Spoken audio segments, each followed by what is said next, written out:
Assalamualaikum warahmatullahi wabarakatuh. Perkenalkan, nama saya Ana Lestari, NIM J310190224 dari kelas 4D SIF H.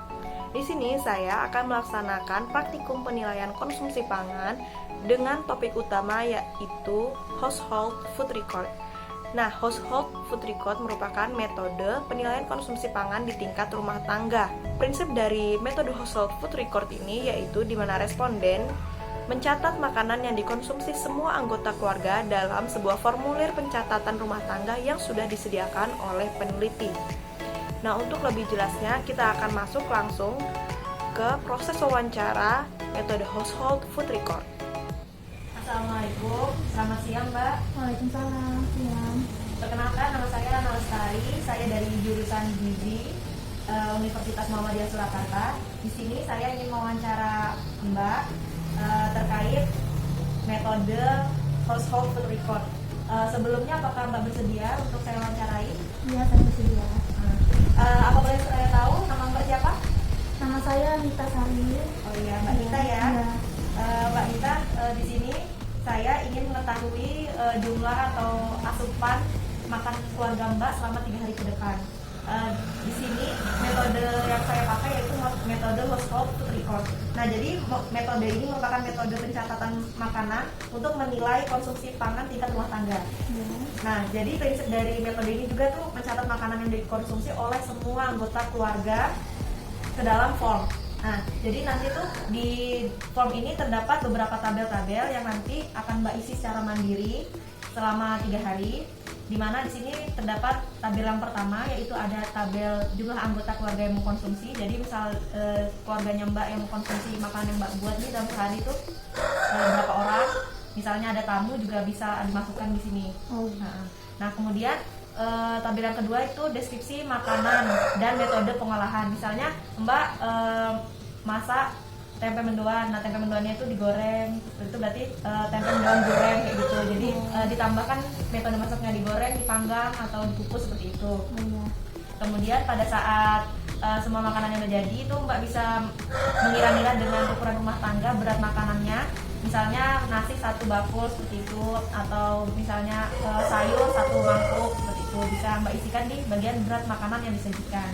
Kemudian untuk tabel berat sisa ini, misalnya Mbak masak dalam sehari itu membuat tempe itu sebanyak 7 potong tempe. Tetapi ketika sudah malam, udah tidak ada lagi anggota yang makan, ternyata tempe itu sisa 2. Mbak bisa mengisikan sisanya itu di sini. Oh, iya. Nah, kemudian makanan yang dikonsumsi di luar rumah itu juga diisikan di bagian sini, di bagian bawah. Jadi misalnya Mbak dan keluarga jajan di luar nih. Nah, itu makanan apa saja bisa Mbak list seperti itu makanannya. Nah, sama juga diberitahu itu makanannya apa dan pengolahannya seperti apa. Kemudian belinya berapa porsi dan apakah ada sisa saat makannya seperti itu. Nah, kemudian di sini ada usia untuk anggota keluarga, misalnya ayah, suaminya Mbak, kemudian ibu, nama usia Mbak, terus anaknya, anak pertama, kedua, sampai seterusnya. Kemudian apakah ada anggota keluarga lain yang ikut makan bersama keluarga Mbak, misalnya seperti nenek, kakek, atau seperti tante, keluarga gitu ya. Kemudian kalau ada tamu, misalnya teman, kemudian kolega dan lainnya, itu bisa ditulis juga di tamu, usianya dan jenis kelaminnya. Sampai sini apakah ada yang perlu Mbak tanyakan ke saya? Paham. Udah paham Mbak ya? Baik. Nah, Makanan berat gitu ya, bukan gue semuanya. Jadi makanan ringan, makanan berat semuanya dicantumin di sini. Walaupun itu hanya snack seperti wafer, itu juga dicantum di sini. Itu. Ada lagi yang ditanyakan? Sudah itu ya Mbak ya. Jadi nanti saya meminta tolong Mbak mencatat secara mandiri selama 3 hari ya Mbak di rumah.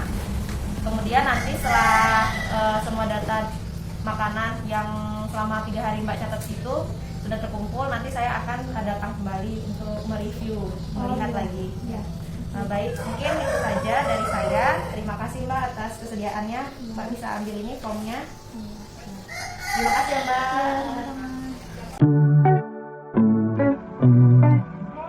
Oke, baik. Setelah responden melaksanakan pencatatan konsumsi pangan di tingkat rumah tangga, selama 3 hari. Hasil dari pencatatan tersebut kemudian diberikan kembali kepada saya, dan di sini saya akan menganalisis hasil dari pencatatan konsumsi pangan yang sudah dicatatkan secara terperinci selama 3 hari oleh responden. Nah, pada form household food record hari pertama ini kita lihat bahwa jumlah anggota keluarga yang mengkonsumsi makanan yaitu sebanyak 3 orang, di mana makanan yang dikonsumsi yaitu ada nasi, ikan kembung, sayur sop, donat, kue untuk isi kelapa, dan pisang Ambon.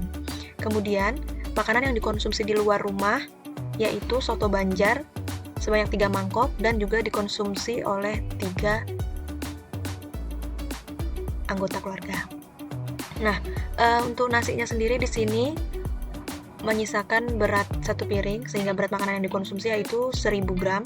Kemudian 5 ekor sedang ikan kembung goreng dimakan habis, yaitu seberat 300 gram. Kemudian sayur sop menyisakan setengah mangkok, dan berat makanan yang dikonsumsi yaitu 375 gram.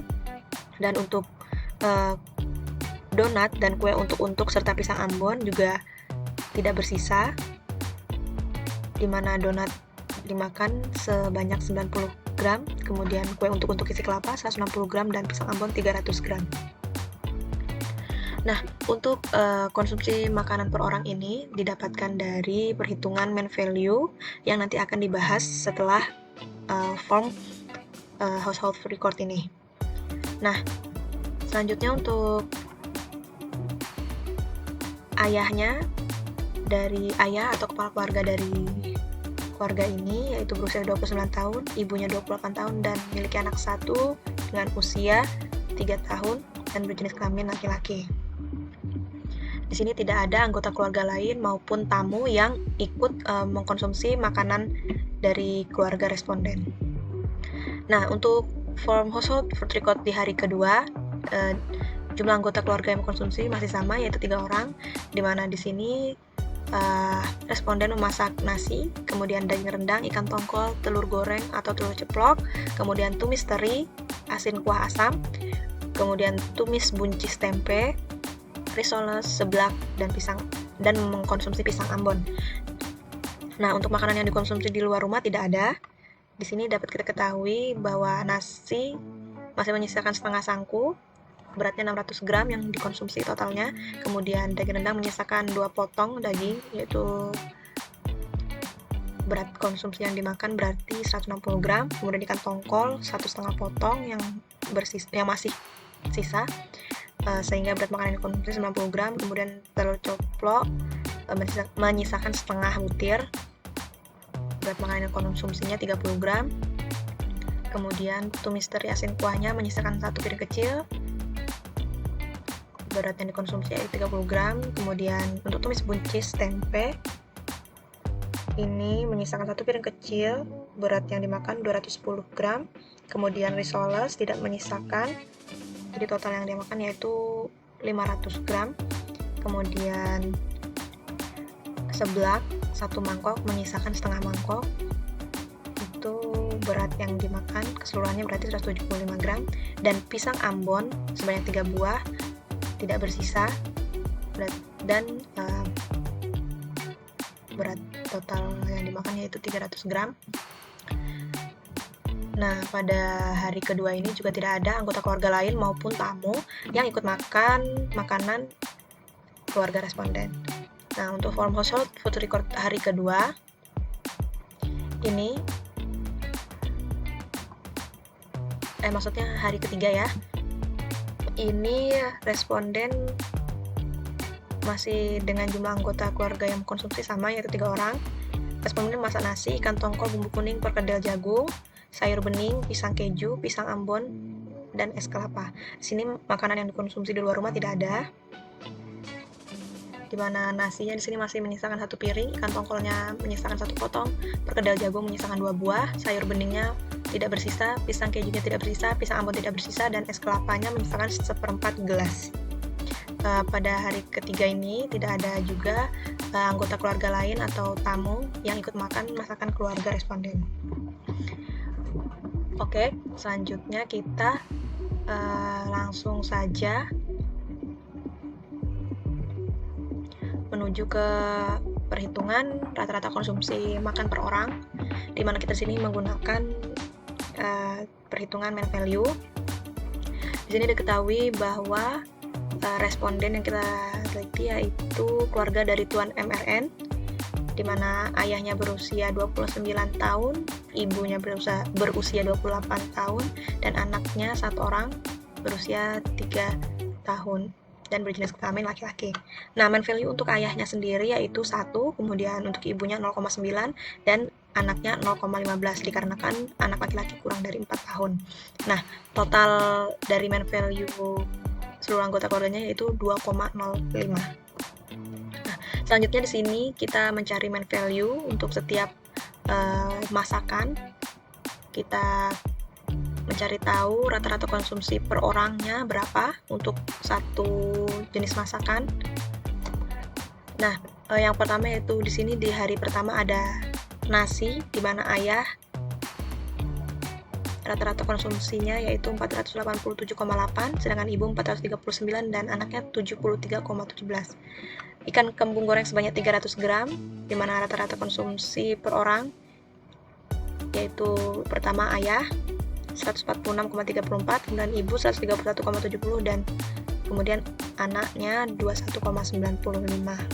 Kemudian untuk sayur sop sebanyak 375 gram, itu rata-rata konsumsi makan ayah yaitu 182,93, ibu 164,63 dan anaknya 27,44. Nah, untuk semua jenis makanan ini nantinya akan ditotal keseluruhan konsumsi makan per orangnya. Kemudian setelah kita mengetahui semua total konsumsi makan selama 3 hari, kemudian kita akan rata-rata. Nah, di sini rata-rata dari konsumsi makan ayah selama 3 hari yaitu 1058,86 dan ibu 952,65 dan anaknya 181,692. Nah, perhitungan rata-rata konsumsi per orang ini menggunakan rumus main value, di mana rumus dari main value ini main value per orang kemudian dibagi dengan total dari main value keseluruhan anggota keluarga, kemudian dikali dari berat makanan yang dikonsumsi. Seperti ini tadi, main value ayah itu 487,8 didapat dari main value-nya yaitu 1, kemudian dibagi dengan total main value keseluruhan anggota keluarga, kemudian dikali dengan 1000. Didapatkan hasil konsumsi makan per orang. Di sini yaitu yang kita cari adalah ayah, ibu, dan anak. Nah, mungkin cukup sekian pemaparan saya mengenai analisis hasil dari pencatatan metode household food record kali ini. Terima kasih. Nah, setelah melaksanakan wawancara metode household food record ini, kita dapat mengetahui kelebihan maupun kekurangan dari metode household food record ini. Nah, untuk kelebihan dari metode household food record ini, yang pertama yaitu metode ini relatif murah dan juga cepat. Kemudian yang kedua, dapat menjangkau sampel dalam jumlah yang besar. Kemudian yang ketiga, dapat diketahui konsumsi zat gizi sehari. Dan yang keempat, hasilnya relatif lebih akurat. Nah, kemudian untuk kekurangan dari metode household food record ini yaitu yang pertama, terlalu membebani responden. Kemudian yang kedua, tidak cocok untuk responden yang buta huruf. Dan yang ketiga, sangat tergantung pada kejujuran dan kemampuan responden dalam mencatat dan memperkirakan jumlah konsumsi pangannya dalam sehari. Nah, mungkin cukup sekian praktikum penilaian konsumsi pangan dengan metode household food record dari saya. Saya mohon maaf apabila terdapat kekurangan dalam praktikum kali ini. Wassalamualaikum warahmatullahi wabarakatuh.